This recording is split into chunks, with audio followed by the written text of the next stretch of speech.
नमस्कार, मैं हूं नीलू। तो जिस तरह से ईरान और अमेरिका के बीच बातचीत चल रही है, अमेरिका चाह रहा है कि बातचीत का कुछ हल हो परमाणु समझौते को लेकर। ईरान भी कुछ ऐसा ही चल रहा है, लेकिन ऐसा होता दिखाई नहीं दे रहा। अब इस बीच एक बड़ी खबर सामने आई है। ऑस्ट्रिया ऑस्ट्रेलिया की तरफ से एक खुफिया रिपोर्ट सामने आई है और इस रिपोर्ट में कहा गया है कि ईरान जो परमाणु कार्यक्रम अपने चला रहा है उसको लेकर एक बड़ी खबर आ रही है। ये खबर क्या है, किस तरह से ये अमेरिका के लिए चौंकाने वाली खबर हो सकती है या फिर अमेरिका के लिए चिंता का विषय बन सकता है, बातचीत करने के लिए मयंक मेरे साथ है। मयंक, ऑस्ट्रिया की तरफ से एक रिपोर्ट आई है, खुफिया रिपोर्ट कहा जा रहा है। इस रिपोर्ट में है क्या जिसके बाद ये कहा जा रहा है कि शायद अमेरिका के लिए चिंता का सबब बने? देखिए, ये 211 पन्ने की ऑस्ट्रियन इंटेलिजेंस की एक रिपोर्ट है। अब ये रिपोर्ट इतनी अहम क्यों हो जाती है? ऑस्ट्रिया की इंटेलिजेंस की रिपोर्ट जो है वो ईरान और अमेरिका के लिए ही नहीं, पूरे मिडिल ईस्ट के लिए इतनी अहम क्यों हो जाती है? इसकी 3 वजह हैं। इस रिपोर्ट में 211 पन्ने की ये रिपोर्ट है और उसमें ईरान को लेकर 3 बहुत बड़ी बातें कही गई हैं। पहली बात इसमें ये कही गई है कि ईरान जो है वो मिडिल ईस्ट में तेजी से अपनी ताकत बढ़ा रहा है और इतना ही नहीं, वो ईरान अब मिडिल ईस्ट का एक सुपर पावर बन चुका है। या ये कहें दूसरे शब्दों में कि अब मिडिल ईस्ट में पूरे शक्ति के समीकरण अब ईरान जो है वो तय कर रहा है। ये पहली बड़ी बात कही गई इस रिपोर्ट में। दूसरी बड़ी बात ये कही गई है कि परमाणु कार्यक्रम जिसको लेके अमेरिका चिंतित है, ईरान के पास एक बेहद सोफिस्टिकेटेड न्यूक्लियर प्रोग्राम बहुत तेजी से आगे बढ़ रहा है। उसके पास लॉन्ग रेंज बैलिस्टिक मिसाइल से हमले करने की क्षमता ऑलरेडी आ गई है। तीसरे मुद्दे पे इसमें जो जिक्र हुआ है वो ये कि अमेरिका की तरफ से जो सैंक्शंस लगाए गए हैं ईरान पे, उन सैंक्शंस को बाईपास करते हुए कैसे इकोनॉमी को आगे बढ़ाना है, इसका बहुत अच्छा तरीका ईरान और रूस ने मिलकर खोज निकाला है। ये 3 बातें हैं जिनका इसमें जिक्र है। देखिए, हम एक एक करके बात करते हैं।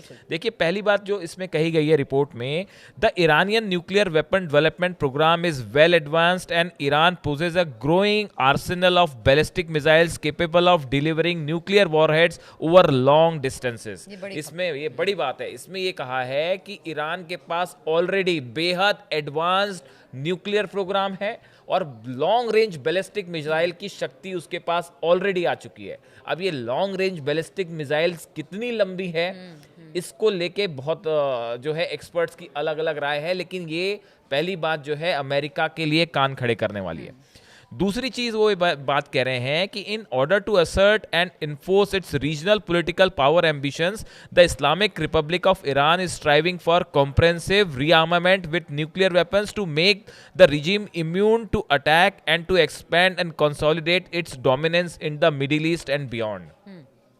इसमें जो दूसरी बात कही गई है वो ये कही गई है कि ईरान ने न सिर्फ मिडिल ईस्ट में बल्कि पूरी दुनिया में अपने प्रभाव को तेजी से बढ़ाने के लिए नीतियों पर बहुत तेजी से काम कर रहा है ईरान।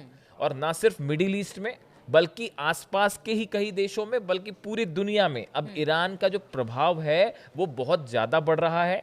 और उसके लिए जो उसको न्यूक्लियर प्रोग्राम या फिर हथियारों से संबंधित प्रोग्राम्स चलाने हैं वो बहुत तेजी से ईरान आगे बढ़ा रहा है। ये दूसरी बड़ी बात है। तीसरी बात जो इसमें कही गई है, जो कि एक्चुअली बहुत इंपॉर्टेंट बात है, वो ये कही गई है इस इंटेलिजेंस रिपोर्ट में। ये कहा गया कि देखिए, अमेरिका जो है या यूरोपियन कंट्रीज ईरान के ऊपर सैंक्शंस लगाए हुए हैं कि भाई आप अपना न्यूक्लियर प्रोग्राम कंटिन्यू कर रहे हो, यूरेनियम इनरिचमेंट कंटिन्यू कर रहे हो, आपके ऊपर हमने सैंक्शंस लगा दिए। इस इंटेलिजेंस रिपोर्ट का कहना ऐसा है कि अमेरिका और यूरोपियन कंट्रीज के सैंक्शंस को बेअसर करने के लिए ईरान और रूस ने एक नया तरीका खोज निकाला है। और इन नए रास्तों से और इन नए तरीकों से जो ये सैंक्शंस लगते हैं उनका असर नहीं हो रहा है और ईरान जो है वो रूस को अब फायदा भी पहुंचा रहा है इन सैंक्शंस के बाद भी। आपको तेल एक्सपोर्ट करना हो, आपको जो कोई टेक्नोलॉजीज एक्सपोर्ट करनी हो, आपका अपना सामान जो है वो विदेशों तक भेजना है। हमने जैसे बीच में देखा कि अमेरिका ने कई चाइना की रिफाइनरीज पर बैन लगाया क्योंकि वो ईरान के तेल को रिफाइन करके इंटरनेशनल मार्केट में सप्लाई कर रही थी। तो ऐसे ही कई चेन्स रशिया ने, चाइना ने, ईरान ने डेवलप कर ली हैं, जो ईरान पे आप लाख सैंक्शन लगाते रहिए लेकिन वो अपनी इकोनॉमी को आगे बढ़ाता रहेगा, और उसके सामने ईरान और यूरोपियन कंट्रीज के सैंक्शंस जो हैं वो फेल हैं, ऐसा ये ऑस्ट्रेलियन इंटेलिजेंस की रिपोर्ट कह रही है। दो सवाल निकलकर सामने आते हैं मयंक। पहला तो ये कि देखिए परमाणु कार्यक्रम को लेकर बातचीत चल रही है, उसके लिए तो हमने देखा कि खामनेई साहब हमेशा से तैयार रहे हैं कि देखिए अगर बातचीत बनती है तो भी ठीक, नहीं बनती है तो उसके लिए भी पूरी तरह से तैयार है। तो इसको लेकर जिस तरह से प्रोग्राम को आगे बढ़ाया जा रहा है और जिस तरह की ये रिपोर्ट सामने आई है, उससे तो हम कह सकते हैं कि वो दो तरीके से ईरान काम कर रहा है। एक तो वो ये भी देख रहा है कि अपनी सुरक्षा कैसे रखी जाए, और दूसरी तरफ से ये भी देख रहा है कि अगर यूरोपियन कंट्रीज या अमेरिका उस पर किसी तरह से दबाव डालता है, सैंक्शन डालता है, तो उसका हल भी उन्होंने निकाल लिया है ताकि उनके देश को कोई नुकसान ना पहुंचे। और साथ ही साथ उसने एक ऐसे अपने आसपास दोस्त जो कहते हैं कि बड़े रिलायबल दोस्त उनके हैं, चाहे वो रसिया हो, चीन हो या भारत भी, अगर कह लीजिए कि अच्छा खासा उनके साथ व्यापार इस वक्त ईरान का हो रहा है, तो कहीं ना कहीं एक विकल्प भी इनका ढूंढ के रख लिया है। बिल्कुल, देखिए यही आपकी बात को लेके अभी हाल ही में ईरान की तरफ से बयान आया था कि आप लाख सैंक्शन लगाते रहिए, हम भूखे नहीं मरने वाले। तो ईरान ने जो है, ये ठीक कहा आपने, ईरान ने दोनों चीज़ों की तैयारी कर ली है कि अगर किसी तरह का हमला होता है इजराइल की तरफ से या अमेरिका की तरफ से, तो उसको कैसे जवाब देना है, न्यूक्लियर प्रोग्राम को कैसे आगे बढ़ाते हुए अपनी एनर्जी नीड्स को पूरा करना है, उसका तो वो तो एक हथियारों और युद्ध वाली तैयारी तो वो है ही। दूसरी ये जो इकोनॉमिक सैंक्शंस हैं, इसको कैसे बाईपास किया जाए, इसके जाल को कैसे तोड़ते हुए अपनी अर्थव्यवस्था को आगे बढ़ाया जाए, कैसे अपना बिजनेस आगे बढ़ाया जाए। ये पिछले कई सालों से जो सैंक्शंस लगे हुए हैं, इसको तोड़ने के लिए ईरान ने रूस के साथ, चाइना के साथ और शायद नॉर्थ कोरिया के साथ भी एक बढ़िया मैकेनिज्म तैयार कर लिया है। अब देखिए, जो ये डायरेक्टर ऑफ नेशनल इंटेलिजेंस हैं अमेरिका की, तुलसी गबार्ड, इन्होंने सीनेट में अभी हाल ही में कहा था कि Iran is not building a nuclear weapon and supreme leader Ayatollah Khamenei has not authorised the nuclear weapons programme he suspended in 2003। America में जो है सीनेट में बयान देते हुए तुलसी गबार्ड ने कहा था कि भाई ईरान जो है अभी वो न्यूक्लियर प्रोग्राम अपना, उसमें न्यूक्लियर बम नहीं बना रहा है, जिसे खामेनी साहब ने जो है वो सस्पेंड किया था। ये अमेरिका के सीनेट में तुलसी गबार्ड कह रही हैं। अब ये जो नई ऑस्ट्रियन रिपोर्ट जो आई है, ये एग्जैक्टली उस रिपोर्ट की अपोजिट है जो अमेरिका ने कही थी।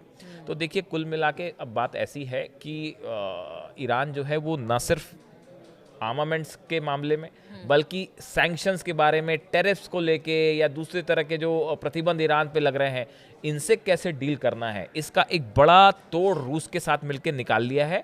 जो एक सवाल और यहाँ पर, चूंकि अगर पीछे कुछ दिनों की बात की जाए, अमेरिका पूरी तरह से चाहता है कि ईरान के साथ किसी तरह का समझौता हो जाए, और उसके लेकर वो नेतन्याहू से भी ट्रंप की बातचीत हो चुकी है, लेकिन नेतन्याहू मानने को तैयार है, गजा पर हमला हो रहा है। मतलब अगर इन सब चीज़ों को देखा जाए तो अमेरिका भी चाहता है कि शांति से इस चीज़ का हल हो जाए, क्योंकि ईरान की स्ट्रेंथ को वो भी पहचानता है, जानता है कि ईरान क्या कर सकता है, इसीलिए बातचीत से कोई बीच का रास्ता निकाला जाए। एक सवाल का जवाब ये भी है कि कुछ एक्सपर्ट ये मानते हैं कि अब ईरान पे हमला करने की हालत में ना अमेरिका हमला करना चाहेगा और ना इजराइल करना चाहेगा, वही क्योंकि इसका नतीजा जो होगा वो बहुत ही शायद यूक्रेन और रूस के वॉर से भी बड़ा हो जाएगा।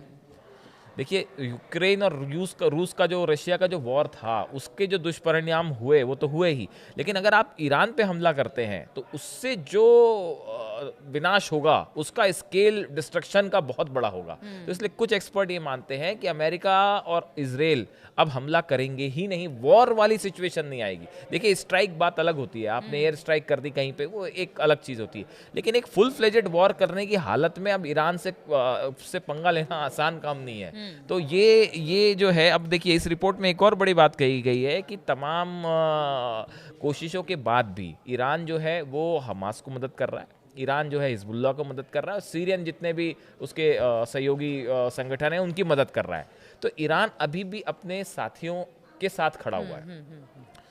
तो अब देखिए, अब अमेरिका ना न्यूक्लियर वेपन प्रोग्राम को रोक पा रहा है, ना सैंक्शंस जो हैं उसके प्रभावी हो पा रहे हैं, और ना ही ये जो जैसे लगातार इजराइल कह रहा है कि ये जो है मदद तो लगातार कर ही रहे हैं। तो अब ईरान को रोकना कैसे रोका जाएगा, ये एक बड़ी टेढ़ी खीर है। बिल्कुल, अमेरिका के लिए बड़ी चुनौती है कि परमाणु समझौते कार्यक्रम को लेकर किस तरह से बात को आगे बढ़ाया जाए। क्या कोई नतीजा ईरान के साथ इस बातचीत को लेकर सामने आएगा? तुलसी गवाड की बात की जाए, उन्होंने एक बयान दिया है और अब ऑस्ट्रिया की तरफ से जो इस वक्त एक गुप्त रिपोर्ट सामने आई है, वो बातें भी अब सामने आ रही हैं। अब इसको लेकर अमेरिका क्या आगे करने वाला है या क्या सोचता है इसको लेकर, लगातार इस खबर पर हमारी नजर बनी रहेगी। आप बने रहिए हमारे साथ।